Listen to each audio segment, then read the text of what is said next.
रात के 11 बज रहे थे लेकिन साकेत अभी तक हवेली की दूसरी मंजिल के बरामदे में टहल रहा था। उसे नींद नहीं आ रही थी, जो कि स्वाभाविक भी था। थोड़ी देर पहले इन्वर्टर्स के डिस्चार्ज हो जाने के कारण पूरी हवेली अंधेरे में डूबी हुई थी। आज रात कोहरा नहीं था लेकिन गलन नित्य की अपेक्षा ज्यादा थी। शाल लोहे हुए होने के बावजूद सर्द हवा से उसका बदन रह रहकर सिहर उठता था। हालांकि बरामदे की एक दीवार में फायरप्लेस बना हुआ था और उसमें शाम को जलाए गए आग की धमक अभी तक बरकरार थी, लेकिन साकेत ने फायरप्लेस के पास बैठने की अपेक्षा टहलते रहने को तरजीह दी थी, क्योंकि एक तो एक जगह बैठे रहने से उसे ऊब होने लगती थी और दूसरे रोशनी के अभाव में वह कोई किताब पढ़कर मन बहलाने की स्थिति में भी नहीं था। फिलहाल वह बरामदे में इधर से उधर घूमते हुए दादी के कहे हुए शब्द डायन के बारे में सोच रहा था। दादी बचपन में उसे दिलचस्प किस्से सुनाया करती थीं, जिनमें शन्नो चुड़ैल, ब्रह्म पिशाच, खजानों की रक्षा करने वाले प्रेत इत्यादि कई अमानवीय पात्र हुआ करते थे, लेकिन उन्होंने डायन को केंद्र में रखकर उसे कभी कोई कहानी नहीं सुनाई थी और न ही डायन के बारे में कभी उससे कोई बात की थी। फिर आखिरी दिनों में ये नाम उनकी जुबान पर क्यों आया, यही सवाल उसकी उलझन का सबब बना हुआ था। डायन से जुड़े कुछ तथ्यों से साकेत वाकिफ जरूर था, मगर वे सभी फिल्मों और उपन्यासों द्वारा फैलाई गई मनगढ़ंत बातें भर थीं, सच्चाई के करीब तक नहीं थीं। तो फिर ये काल्पनिक पात्र दादी के जेहन पर क्यों सवार हुई? इस सवाल का संभावित जवाब फिलहाल यही था कि दादी अपने आखिरी दिनों में पागल होने लगी थीं और अनाप शनाप बातें करके लोगों को डराने लगी थीं। हालांकि साकेत इसे मानने को तैयार नहीं था, क्योंकि वह दादी को हवेली के बाकी सदस्यों से कहीं अधिक जानता था और जब लगभग 1.5 महीने भर पहले ही वो उनके पास कुछ दिन बिताकर लखनऊ वापस गया था, तो वे कहीं से भी बीमार या मानसिक रूप से विचलित नहीं लग रही थीं। उसे घरवालों की इस हरकत पर बेइंतहा क्रोध आ रहा था कि उन्होंने समय रहते ही उसे दादी के बदलते रवैये के बारे में नहीं बताया। अगर उन्होंने ऐसा किया होता तो वह उन पर तारी होने वाले पागलपन को समझने की कोशिश करता, लेकिन अब बहुत देर हो चुकी थी। अस्पताल से किसी भी पल अशुभ सूचना आ सकती थी। दरवाजा खुलने की आवाज सुनकर वह पीछे मुड़ा। हवेली का नौकर रमैया लालटेन जलाने आया था। गांव में बिजली पिछले 2 दिनों से गायब है साकेत भैया, आज तो इन्वर्टर भी बोल गया। नौकर ने टॉर्च की रोशनी में खूंटी पर टंगी लालटेन ढूंढते हुए कहा। साकेत ने कोई प्रतिक्रिया नहीं दी, लेकिन नौकर जब लालटेन जलाकर लौटने लगा तो उसने आवाज दी, सुनो। रमैया ठहरा। बैठो। साकेत ने खुद भी एक कुर्सी पर बैठते हुए कहा। रमैया जमीन पर बैठना चाहा। वहाँ नहीं, मेरे सामने कुर्सी पर बैठो। रमैया ने हिचकिचाते हुए साकेत के कहे हुए का पालन किया। हालांकि हवेली में ऊंच नीच, जात पात के आधार पर इंसानों के साथ व्यवहार करने की परंपरा थी, लेकिन साकेत उस परंपरा को बहुत पहले ही हवेली से बाहर का रास्ता दिखा चुका था। दादी को क्या हुआ था? उसने शाल को अपने बदन से और कसकर लपेटते हुए रमैया से पूछा। अस्पताल में आपको मालिक ने और जग्गू भैया ने तो बताया ही होगा, लेकिन मैंने तुमसे पूछा है तो इसकी कोई तो वजह होगी ना। उद्धरण चिन्ह। साकेत के सख्त स्वर पर रमैया झेप गया। पूरी बात बताओ मुझे। दादी की तबीयत कब से खराब हुई और कैसे खराब हुई? उन्हें आखिरी दिनों के दौरे पड़ रहे थे और कुछ नहीं। आखिरी दिनों के दौरे मतलब? जब आदमी मरने वाला होता है तो अजीब बर्ताव करने लगता है, उसे ही आखिरी दिनों के दौरे कहते हैं। रानी माँ भी ऐसा ही कर रही थीं। रानी माँ उस पदवी का नाम था जो हवेली की मौजूदा पीढ़ी की सबसे वरिष्ठ महिला को हासिल होती थी। केवल हवेली में ही नहीं बल्कि समूचे वल्लभगढ़ में वो महिला रानी माँ के नाम से ही संबोधित की जाती थी। दादी का अजीब बर्ताव क्या था? सब कुछ बताओ मुझे, छोटी से छोटी बात भी। रमैया थोड़ा भयभीत हुआ। उसने बाहर फैली हुई कालिमा पर नजर डाली। हवेली के परकोटे के अंदर लगे नीम, जामुन और शीशम के पेड़ों की परछाइयां भयानक लग रही थीं। साथ ही हवाओं का शोर भी वातावरण में रहस्य और कौतुक का सृजन कर रहा था। डरो मत, मुझे बताओ, उनका अजीब बर्ताव क्या था? ये सब उस रात शुरू हुआ था जिस रात आपको लखनऊ गए हुए पूरे 2 हफ्ते हुए थे। रानी माँ अचानक आधी रात को जाग गई थीं। रात में उनके पास मैं ही सोता था और मुझे याद है कि उस वक्त वो कैसी नजर आ रही थी। रमैया खौफजदा हुआ। कैसी नजर आ रही थी? डरावनी, लेकिन खुद में बेहद डरी हुई भी। झुर्रियों से भरे उनके चेहरे पर ऐसे लक्षण थे जैसे कोई भयानक चीज देख ली हो। आंखें लाल थीं, मानो उस रात उनमें लहू उतर आया था। जागने के बाद उन्होंने जोर जोर से अपनी लाठी पीटकर मुझे भी जगाया था और तुरंत हवेली के बाहर चलने के लिए कहा था। मैं उनकी हालत देखकर घबरा गया था। इससे पहले उन्होंने कभी आधी रात को उठकर हवेली से बाहर जाने के लिए नहीं कहा था। फिर क्या किया तुमने? उन्हें बाहर ले गए या किसी और को भी जगाया? पहले मैंने रतन को जगाने की सोची, लेकिन फिर विचार आया कि रानी माँ को थोड़ा सा बाहर ले जाकर देखें। शायद कोई बुरा सपना देखने के कारण उनका जी घबरा गया हो और हवा खाने के इरादे से बाहर जाना चाहती हो, लेकिन मेरा विचार गलत था। इसका एहसास मुझे तब हुआ जब मैं उन्हें बाहर ले गया। रुक क्यों गए? रमैया को खामोश हुआ पाकर साकेत ने कहा। वह अगहन की पूर्णमासी थी। ठंड पड़ने लगी थी, लेकिन उतनी नहीं थी जितनी अब है। कोहरा भी बिल्कुल नहीं था। आसमान पर पूरा चांद था और चारों ओर रोशनी फैली हुई थी। बाहर आते ही रानी माँ ने मुझसे अपना हाथ छुड़ाया और कान खड़े करके कुछ सुनने की कोशिश करने लगी। उनका रंग रूप भयानक हो गया था। आप खुद भी सोच सकते हैं साकेत भैया कि उस वक्त मेरी क्या हालत रही होगी, जब मैं किसी सहारे के बिना न चल पाने वाली रानी माँ को कुछ सुनने की कोशिश में तेजी से इधर उधर भागते देख रहा था। बुरा मत मानना, लेकिन उस वक्त रानी माँ मुझे कोई आसिब नजर आ रही थीं।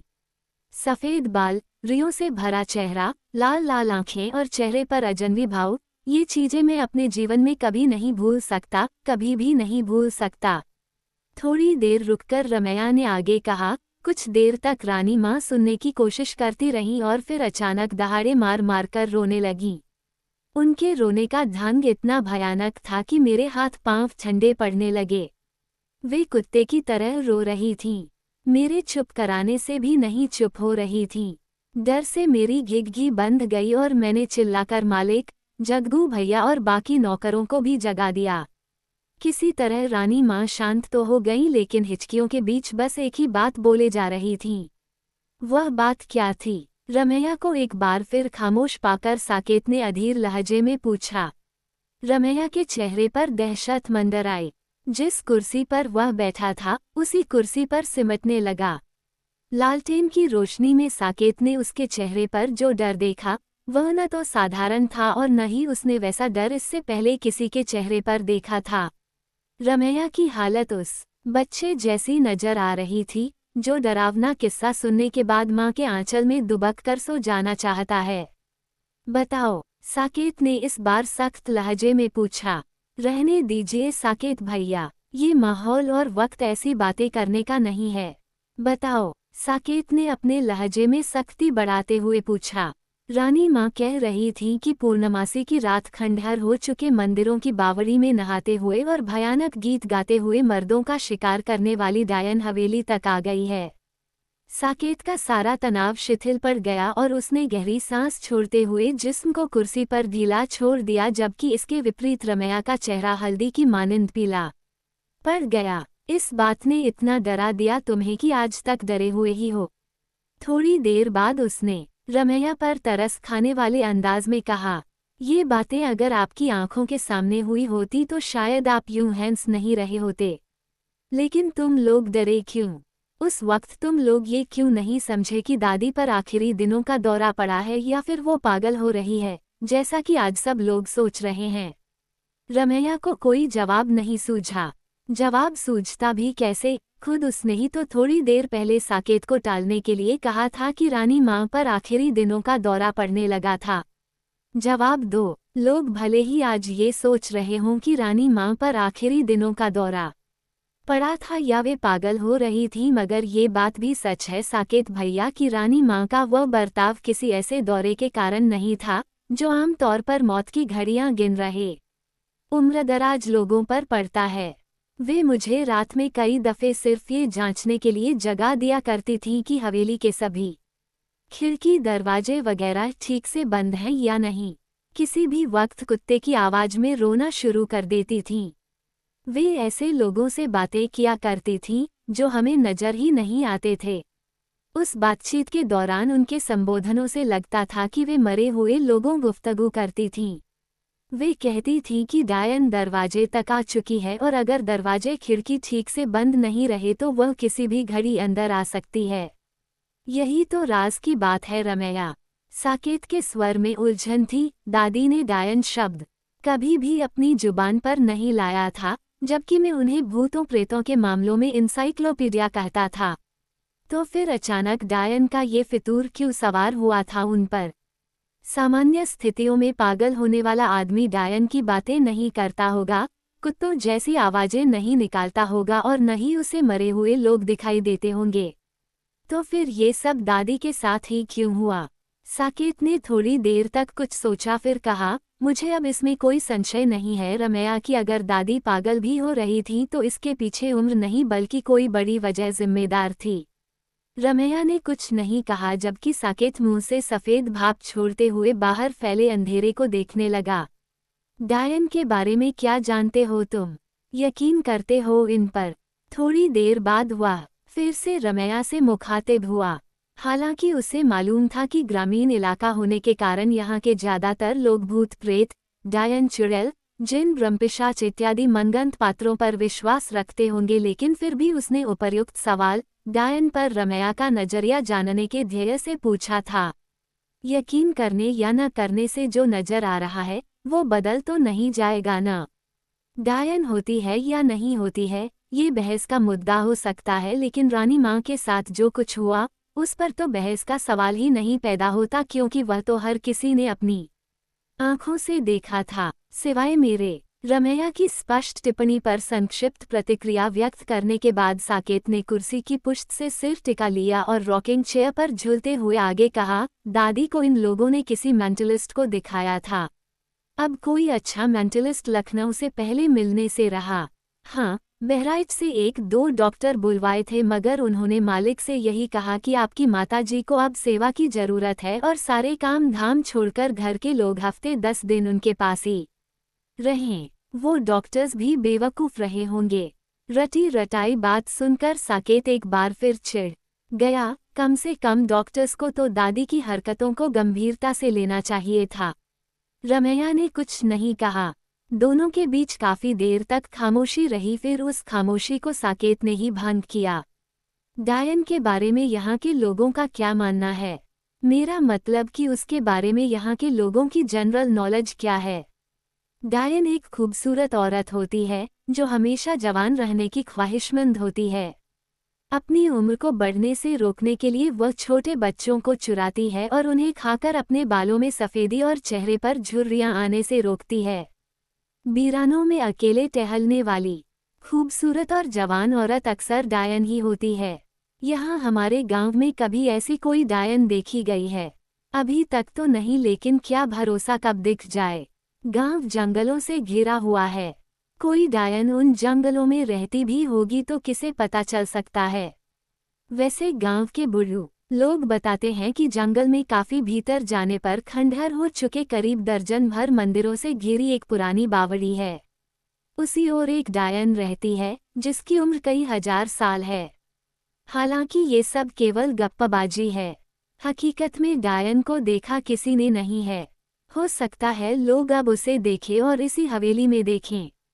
दादी ने भी तो उस रात यही कहा था कि पूर्णमासी की रात खंडहर हो चुके मंदिरों की बावड़ी में नहाते हुए और भयानक गीत गाते हुए मर्दों का शिकार करने वाली डायन हवेली तक आ गई है। ये भी हो सकता है कि हम यहाँ बातें कर रहे हैं और वो डायन हमारी हवेली के बाहर खड़ी होकर दरवाजा खुलने की राह देख रही हो, या फिर हवेली में घुसने की कोई जुगत लगा रही हो। साकेत ने अपने लफ्जों को जानबूझकर बनावटी रखते हुए कहा। इस दौरान रमैया की भाव भंगिमाओं पर से उसका ध्यान एक पल के लिए भी नहीं हटा था, और जैसा कि उसका अंदाजा था, उसकी ऐसी बातें सुनकर रमैया के चेहरे पर खौफ फिर से गहराने लगा था। रानी माँ की हरकतों के बाद से हम रात में हवेली के सारे खिड़की दरवाजे मजबूती से बंद रखते हैं। रात में नींद खुलने पर जांचते परखते भी हैं। यहाँ डायन शब्द से हर कोई वाकिफ है। न सिर्फ वाकिफ है बल्कि ये दावा भी करता है कि जंगल में एक डायन आज भी रहती है। साकेत ने अपनी निगाहें रमैया पर स्थिर रखते हुए आगे कहा, तो फिर दादी ने उस डायन से जुड़ी कोई कहानी मुझे क्यों नहीं सुनाई? वो मुझे हर प्रकार के भूतों की कहानी सुना चुकी थी। आज मैं सुपरनेचुरल फिक्शन का डाई हार्ड फैन हूँ, तो सिर्फ दादी की बदौलत, लेकिन जहाँ तक मुझे याद है डायन शब्द कभी उनकी जुबान पर नहीं आया था। रमैया कोई जवाब नहीं दे सका। दादी पहले से ही उस डायन से वाकिफ न रही हों, ऐसा नहीं हो सकता। उन्होंने मुझे उसके बारे में कभी कुछ नहीं बताया। इसके केवल दो कारण हो सकते हैं, या तो उन्हें मौका न मिला हो या फिर। साकेत रुका, रमैया की ओर देखा, फिर बोला, वो ये चाहती ही न रही हों कि मैं डायन से वाकिफ हूँ। रमैया अब भी खामोश रहा। साकेत ने थोड़ी देर तक विचारमग्न रहने के बाद पूछा, दौरे पड़ने के दौरान दादी ने कभी मेरा नाम लिया था या फिर मुझे बुलवाने की कोशिश की थी? रमैया ने इस बार भी मुंह नहीं खोला, केवल गर्दन हिलाकर नहीं में जवाब दिया। अजीब पहेली है, साकेत ने दीर्घ निश्वास छोड़ते हुए कहा। उनके इतने करीब रहा मैं, लेकिन कभी भी डायन के बारे कोई किस्सा नहीं सुनाया उन्होंने, और अब अपने आखिरी दिनों में मेरे कान में डायन शब्द फूंककर न जाने किस किस्से का सिरा मुझे सौंपकर जा रही हैं। कुछ भी हो, दादी की हरकतें आखिरी दिनों का दौरा भर नहीं है, उनमें कोई गहरा राज है। साकेत का निष्कर्ष सुनकर रमैया के रोंगटे खड़े हो गए। रात के 12 बज रहे थे। सन्नाटे में डूबी उस सुनसान सड़क पर वो औरत लंबे लंबे डग भरते हुए किसी अनजान गंतव्य की ओर अग्रसर थी, जो थोड़ी देर पहले ही गंगा के उस पार से अपने आंचल में रेत में से चुने हुए 7 कंकड़ बांधकर लौटी थी। उसकी चाल में तेजी थी, चेहरे पर इस बात को लेकर जरा भी शिकन नहीं था कि वह ऐसे हालातों में इतनी रात गए घर से बाहर है, जब महिलाओं की सुरक्षा राष्ट्रीय बहस का मुद्दा बन चुकी है। यूं भी उस औरत की चाल ढाल और हाव भाव इस दर्जे के थे कि ऐसे अवसरों की ताक में रहने वाले दुर्जनों को वह औरत कम और कोई भटकती हुई रूह ज्यादा लगती। कुत्ते उसे देखकर भांक जरूर रहे थे, मगर उसके नजदीक आने से कतरा रहे थे। बेधड़क चाल से चलते हुए वह एक बंगले के गेट के सामने पहुंचकर थम गई और गेट को आगे पीछे धकेलकर आवाज उत्पन्न करते हुए चौकीदार को नींद से जगाने लगी। थोड़ी ही देर में कंबल में लिपटा हुआ चौकीदार जम्हाई लेते हुए अपने केबिन से बाहर आया, लेकिन महिला को देखते ही उसकी नींद की खुमारी हवा हो गई। उसके चेहरे पर ऐसी घबराहट नुमाया हुई मानो गेट के बाहर खड़ी वो औरत सचमुच कोई भटकती हुई रूह हो, जबकि औरत ने उसकी ओर देखा तक नहीं था। वो अथाह रहस्यों को समेटी हुई अपनी बड़ी बड़ी और खूबसूरत आंखों से एकटक कंपाउंड को देखे जा रही थी, और उसका यही आचरण चौकीदार की घबराहट का सबब बन गया था। चौकीदार शायद उसे जानता था, या फिर रात के इस वक्त उसके यहाँ आने का उसे पहले से ही अंदेशा था, इसलिए उसने बगैर कोई सवाल जवाब किए गेट का ताला खोल दिया। औरत गेट के भीतर दाखिल हुई और चौकीदार पर कोई नज़र डाले बिना ही कंपाउंड को फरलांगते हुए बंगले के दरवाजे पर जाकर खड़ी हो गई। तत्पश्चात डोरबेल बजाकर अपनी आंचल का गांठ खोलने लगी। दरवाजा खुलने तक वह अपनी आंचल से बंधे उन 7 कंकड़ों को हाथ में ले चुकी थी। दरवाजा खोलने वाली एक महिला थी, जो अपने सामने उस औरत को पाकर उतनी ही हलकान हुई जितना हलकान चौकीदार हुआ था। घबराओ मत, शुभ समाचार लेकर आई हैं। औरत ने हाथ में मौजूद कंकड़ों को दरवाजा खोलने वाली महिला की ओर बढ़ाते हुए कहा। उसके चेहरे पर नजर आने वाली सख्ती उसकी आवाज में नहीं थी। उसकी आवाज सौम्य थी, न कि उसकी भाव भंगिमाओं जैसी डरावनी। जब दूसरी महिला ने उन कंकड़ों को थाम लिया तो उसने आगे कहा, लड़की की आंखों पर काली पट्टी बांध देना। उसके बाद एक एक कंकड़ को लाल कपड़े में बांधकर शरीर पर 7 जगहों पर बांध देना। दोनों हाथ, पैर, कमर, माथा और गला, ये 7 जगह याद में बैठा लो। 1.25 घंटे में फर्क अपनी आंखों से देखोगी। कल सुबह मेरे पैसे तैयार रखना। हालांकि दूसरी महिला ने उन कंकड़ों को थाम तो लिया था, लेकिन उसके चेहरे पर उनकी खूबियों को लेकर आशंका साफ दिखाई पड़ रही थी। कंकड़ों को हाथ में लेने के बाद उसने महसूस किया कि मौसम के मिजाज के विपरीत वे कंकड़ यूं गर्म थे, जैसे उन्हें कड़ी धूप में दहकते रेत में से चुनकर अभी अभी निकाला गया हो। कंकड़ों की इस खूबी को महसूस करके महिला उन कंकड़ों के प्रति संजीदा हुई, लेकिन कोई प्रतिक्रिया व्यक्त करती इससे पहले ही वो रहस्यमयी महिला वापसी के लिए मुड़ गई और देखते देखते ही कंपाउंड पार करके आंखों से ओझल हो गई। दरवाजे पर खड़ी रह गई इस दूसरी महिला ने उन गर्म कंकड़ों पर नजर डाली, एक गहरी सांस ली और भीतर जाकर दरवाजा बंद कर लिया। कमरे के दरवाजे पर थाप सुनकर साकेत की नींद खुल गई। रमैया से बातें करने के बाद उसने अस्पताल फ़ोन किया था और ये पता चलने पर कि दादी अभी किसी किनारे नहीं लगी हैं, वो अपने बेडरूम में आकर सोने की कोशिश करने लगा था। सफ़र की थकान और देर रात का वक्त होने के कारण उसे जल्द ही नींद आ गई थी, और अब जब दरवाजा पीटे जाने से उसकी नींद उचट गई थी तो ये अंदाजा लगाने के लिए कि वो कितनी देर तक सोता रहा है, उसने मोबाइल का डिस्प्ले देखा। रात के 2 बज रहे थे। करीब 1.5 घंटे पहले जगा प्रताप के 2 मिस कॉल आए हुए थे। दरवाजा खोलने के लिए बिस्तर से उतरते हुए ही उसने कॉल बैंक किया, मगर the number which have dialled is speaking to someone else के टोन के साथ फ़ोन कट गया। कमरे में अंधेरा था, इसलिए उसने सेलफोन का फ्लैशलाइट ऑन किया, दरवाजे तक पहुंचा, उसे खोला, लेकिन अगले ही पल घबराकर यूं पीछे हट गया मानो सामने मौत खड़ी हो। मोबाइल हाथ से छूटकर गिर गया और कमरे में अंधकार छा गया। उसके होंठ लरजे, जिस्म थरथराया और क्षण भर में ही उसके रोंगटे साही के कांटों की मानिंद खड़े हो गए। कमरे के दरवाजे के बीच एक साया था जो अंधेरे में किसी परछाई सदृश नजर आ रहा था, मगर फ्लैशलाइट की क्षणिक रोशनी में साकेत उसका चेहरा देख चुका था। वो कोई और नहीं, स्वयं उसकी दादी थीं। बिखरे बाल, लाल आंखें और चेहरे पर अजनबी लेकिन डरावने भाव धारण की हुई उस महिला का यहाँ आना नितांत असंभव था, मगर फिर भी वह यहाँ थी, दरवाजे के ठीक बाहर उसकी आंखों के सामने थी। साकेत की घिघी बंध गई। जिस दादी से उसकी नज़दीकियां थीं और जिसका जाना उसके लिए एक बड़ी व्यक्तिगत क्षति थी, उसी दादी को इस अवस्था में देख वह जुड़ी के मरीज की भांति कांपने लगा। क्या मर रहा कोई इंसान अपनी अचानक आमद से किसी को इतना खौफजदा कर सकता है? फिलहाल साकेत की हालत देखते हुए बतौर जवाब हाँ कहा जा सकता था। उसने हिम्मत करके पैर से जमीन पर पड़ा अपना मोबाइल टटोला।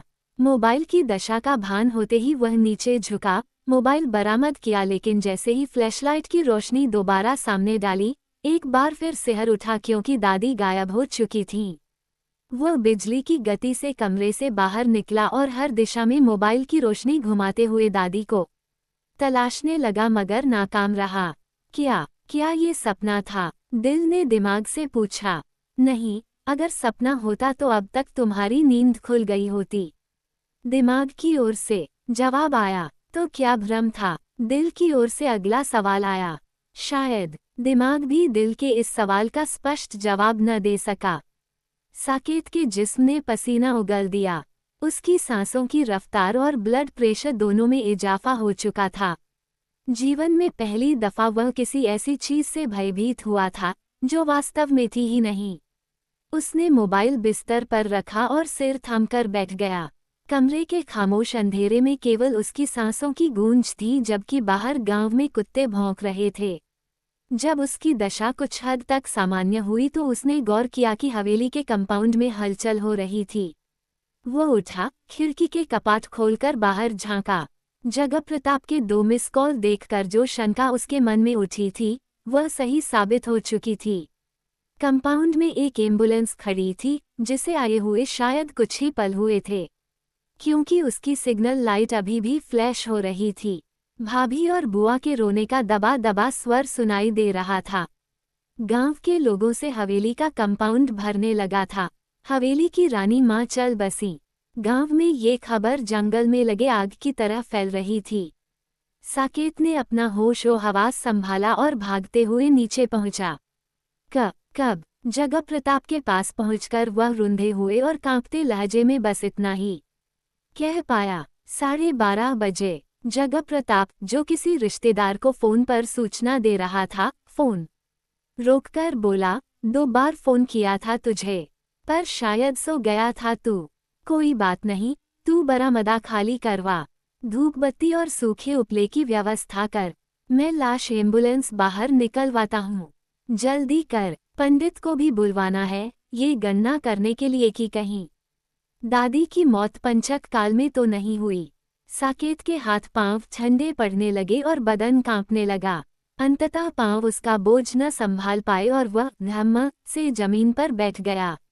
उसे यूं कमजोर पड़ता देख जगा प्रताप क्रोध से बिफर पड़ा। अरे कोई संभालो रे इसको। वह नौकरों को लक्ष्य करके गुस्से से चिल्लाया, ई ससुरा तो और हमरे जी का जंजाल बना हुआ है। मर्द के खोल में औरत बनकर पैदा हुआ है, बच्चों की तरह टैसे बहा रहा है। दो नौकर साकेत की ओर लपके। जगा प्रताप मजबूत कलेजे का आदमी था। शुभ घड़ी हो या अशुभ घड़ी, वह हमेशा चपलता का प्रदर्शन करता था और कमजोर या भावुक होने के बजाय तत्परता दिखाते हुए सामने आई हुई सिचुएशन का चार्ज संभाल लेता था। यही वजह थी जो वह साकेत को हाथ बटाने के बजाय खुद पर से नियंत्रण खोता देखकर बहुत बुरी तरह झल्ला उठा था। वो इस बात से अनजान था कि साकेत के निढाल होने की वजह केवल दादी की मौत का गम नहीं था। इसकी वजह वह अनजाना सा डर भी था जो उनकी मौत की खबर सुनते ही उस पर हावी होने लगा था।